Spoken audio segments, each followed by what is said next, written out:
안녕하십니까. 1고 연극 최영덕 원장입니다. 특목고, 자사고, 일반고 등등의 장점들을 설명시켜드리면서요. 제가 특히 이 자사고 같은 경우에는 한 방향으로 생각하지 마시고 여러 방향의 자사고가 있으니까 잘 살펴보시라고 말씀드렸습니다. 그런데 워낙 질문들이 많으셔가지고요. 제가 자사고는 이런 차이가 있어 설명드려야 되는데요. 다양한 내용들보다는 오늘 구체적으로 한 가지만 말씀드리려고 해요. 바로 어떤 방향으로 대학을 가고 싶은지에 대해서 관점을 가지고 설명 좀 드리겠습니다. 먼저 자사고를 생각할 때 우리 부모님들 학업 성취도 우리 친구 좀 괜찮은데 일반고 말고 우리 주변에 어떤 자사고인지 볼까라고 해서 보낼 생각을 하시는 경우가 많습니다. 그런데 그렇게 하면 큰일 난다 인 거고요. 바로 어떤 방을 보낼 것인지 바로 정시형 학교와 수시형 학교 두 가지가 있다는 것을 설명 좀 드릴게요. 2023학년도에 서울대를 가장 많이 보낸 10개 학교 중에 자사고가 4군데가 나옵니다. 2위 외대부고, 3위 하나고, 그 다음에 공동 6위로 똑같은 수시 정시 인원을 보냈던 세아고 휴문고가 있어요. 자, 그 둘은 또 둘로 나누자면은요. 전국 단위 자사고와 지역 단위 자사고로 각각 이렇게 둘씩 나눠지게 되는데요. 일단 먼저 세아고와 휴문고에 대해서 좀 설명을 드리겠습니다. 세아고, 휴문고 전부 다 그 강남 쪽에 있는 엄청나게 유명한 자사고 아니야라고 생각하실 텐데요. 사실 이 대치동에 있는 사람 기준으로 보면 굉장히 먼 학교입니다. 두 학교는. 네, 물론 강남이죠. 네, 사실 저희 휘문고등학교 같은 경우에는 제가 있는 스카이메트링 바로 5분 옆에 있는데요. 이 세화고랑 휘문고는요, 거리가 먼 게 아니라 두 가지의 학생들의 대학을 가는 방식이 다르다는 것 때문에 멀다는 거죠. 이제 여기에서 심화를 조금 더 풀기 위해서 생각해 보자고 하며 자료를 찾아보면요. 2023학년도 말고 그 한 해 전을 보면 세화고가 수시가 6명, 휘문고가 3명으로 세화고가 수시가 많다는 것을 볼 수도 있어요. 자, 즉 어떤 걸 하냐면요. 세화고는 조금 더 수시 성향을 강조하더라. 휘문고는 좀 더 정시 성향을 강조하다는 걸 볼 수 있습니다. 먼저 세화고에서 올해 브로셔로 슬기로운 고교 선택 가이드 안쪽에 들어가 보면요. 이러한 표가 나옵니다. 내용은 뭐냐면 서울대, 연대, 고대 가는 친구들이 수시 합격자가 점수가 제일 낮은 친구들이 서울대는 2.65 합격했고요. 연대는 4.3이 합격했어요. 라는 겁니다. 상상하지 못할 숫자죠. 무엇을 강조한다? 우리 친구들 수시를 강조한다는 겁니다. 물론 아래쪽에 정시 합격자 보면 6점대가 있는데요. 대부분 재수생일 확률이 높고요. 6.08, 6.08 서울대, 연대는 동시 합격했나? 볼 수도 있겠습니다. 다음으로 넘어갑니다. 휘문고등학교 넘어가 볼게요. 자, 휘문고등학교 자료는 정확하게 이런 수시와 정시로 분리되어 있는 데이터가 딱 나와 있는데요. 사실 이 데이터는 그 강남 서초에서 이 내일신문에서 나왔던 데이터입니다. 감사합니다. 네, 올해 데이터인데요. 보시면 아시겠지만 서울대, 연대, 고대, 의예 내용을 보시면 정시 비율이 훨씬 높은 게 보이시죠? 그래서 정시형 스타일 학교이라는 걸 확인이 되고요. 또 한 가지 정시형 스타일 학교다 보면 네, 실적에 재학생 비율이 그렇게 높지가 않다라는 것도 사실 반증이 되기는 해요. 자, 그러면 생각해 봐야죠. 왜 두 학교는 이러한 차이가 나느냐인 거죠. 자, 세아고등학교 교육과정 편제표로 가볼게요. 올해 편제표인데요. 들어가 보니까요. 자, 수학에서 수학 1, 2를 2학년 1학기에 동시에 진행하고요. 2학년 2학기 때는 자율적으로 수학을 선택해서 듣게 합니다. 그리고 심화 수학 1이 모두 공통이에요. 뭐에 부담이 생길까요? 공부에 부담이 생기죠. 단 이런 식으로 만약에 기초 과목의 학교 지정 과목으로 이런 과목들을 깔아버리면 우리 친구는 누구나 공부를 해야 되고 또 대학에서는 우수한 친구들이 많은 학교구나 라는 것을 보여주게 됩니다. 그러면서 자꾸 어디 쪽으로 끌리게 되죠? 수시 쪽으로 끌리게 되죠. 뒤로 넘어가 보니까요. 뒤에서도 그렇게 보이는데요. 네, 수학과 국어랑 영어에서 고급 심화 부분들이 전부 다 강하게 들어가 있다는 걸 볼 수가 있게 돼요. 생각보다 과학 파트에서는 더 깊이 있는 수업들이 진행되지는 않는데요. 이 내용들은 그 외에 세학고의 다양한 프로그램으로 채워지고 있습니다. 자, 피문고를 볼까요? 의대를 많이 간 학교, 엄청나게 빡세게 공부시키겠구나 이렇게 생각하시는 분들 계실 거예요. 그런데 피문고등학교를 보니까요, 오히려 아까 봤던 세학고에 비해서 수학, 수원, 수투 굉장히 무난하게 나오고 있습니다. 하지만 워낙 공부를 많이 한 친구들이 있기 때문에 내신 따기가 쉽지가 않겠죠. 그렇죠. 그리고 뒤쪽으로 가보잖아요. 그러면 뒤쪽에서는 더더욱 심하게 2학년 때, 3학년 때 지역에 있는 유명한 자사고보다도 더 교육과정 편제표가 네, 약간은 약해 보인다고 느낄 수가 있습니다. 왜 그런 걸까요? 바로 우리 친구들이 정시에 집중하고 논술에 집중해서 자기가 가지고 있는 역량을 그쪽 방향으로 충분히 쓸 수 있도록 만들어주는 것이죠.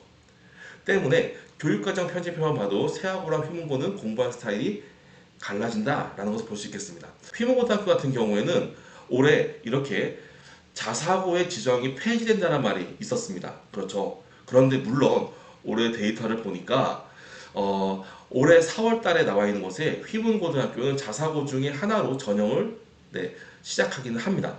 하지만 만약에 자사고가 아니더라도 이렇게 안정적인 커리큘럼은 일반고에서도 진행 가능하기 때문에 그렇게 심각할 정도로 무너지는 실적이 나오거나 학습 분위기가 나오지는 않을 것이다 정도도 한번 고려해 볼 수가 있겠습니다.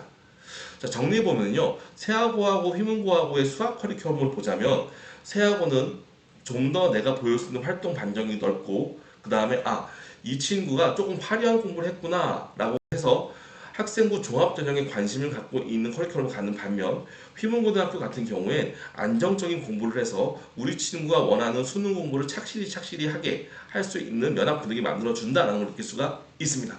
자, 그리고 이제 다음으로 외대부고와 하나고를 비교하러 가겠습니다. 자, 외대부고와 하나고 같은 경우에는요, 정확하게 대조되듯이 한쪽은 정시가 많은 학교, 한쪽은 수시가 많은 학교로 보여집니다. 그리고 숫자를 보면요, 똑같아 보이는데 여기서 사실 한 가지 짚고 넘어가야 될 사항은 있습니다. 무엇이냐면 두 학교의 정원이 어떻게 되냐인 거죠. 자, 정원을 보니까요, 재미있는 현상이 나는데요. 외대부고 350명이 정원이고요, 하나고는 200명이 정원입니다. 자, 그러고서는 입결을 보니까 2등인 외대부고보다 3등인 하나고가 더 무시무시해 보이지 않으시나요? 자, 무려 20% 정도의 인원이 수시로 간 거고요. 종합까지 생각하면 30% 정도의 정원의 인원이 서울대를 간 거니까요. 어떻게 이런 일이 일어났냐? 하나고 커리큘럼을 가보죠. 자, 먼저 제일 왼쪽에 있는 표를 보면 1학년 때 굉장히 무난해 보입니다. 그런데 2학년 때 보면은요, 수학 부분에 100, 200, 300을 넣어놨어요. 이건 무엇이냐면 수준인데요. 능력이 있는 친구들은 300쪽을 듣고 조금 약하다고 생각하는 100쪽을 들어라 라고 하면서 점점 강한 것들을 들을 수 있게 구성을 해놓은 거죠. 과학 쪽에선 더더욱 그런데요. 응용이라고 보여주고 AP라고 보여주는 고등학교 과정이 아니라 대학교 과정의 공부들을 안내해주고 있습니다.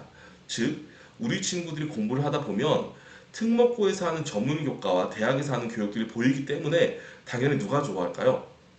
대학이 좋아할 수뿐이 없겠죠. 그래서 하나고 같은 경우에는 일편단심 학생부 종합 전형형 학교라고 볼 수 있겠습니다. 자, 그런데 외대부고 커리큘럼 볼까요?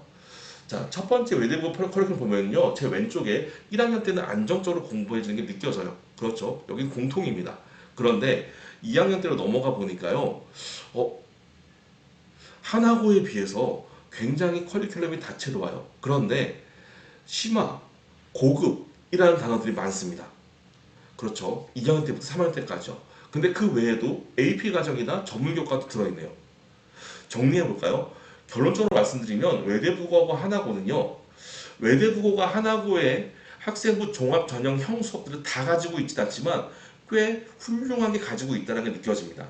하지만 심화 수학 등 심화라는 단어를 사용하거나 고급이라는 단어를 사용하는 것들이 많아지면서 수능형도 충분히 챙길 수 있도록 만들어진 거죠. 그러다 보니까 외대부고 같은 경우에 수시의 숫자가 엄청 적고 정시만 늘어나 있는 게 아니라요, 수시도 상당히 안정적인 실적을 가지고 있는 거죠. 그래서 하나고는 수시형 학교, 외대부고는 정시형 학교가 아니라 하나고는 수시형 학교지만 외대부고는 수시와 정시가 동시에 가능할 수 있는 학교 정도로 생각할 수가 있겠습니다. 자, 그러면 전국 단위 자사고 중에 대표적으로 정시형 학교는 어디일까요? 자, 조금 더 내려가 보니까 12위에 상산고가 있습니다. 서울대 이번에 수시 4명, 정시 24명, 총 28명을 보냈는데요. 정시가 확 비율 높다는 게 보여지시죠? 자, 그러면은 이 학교의 수학 커리큘럼은 어떻게 되느냐?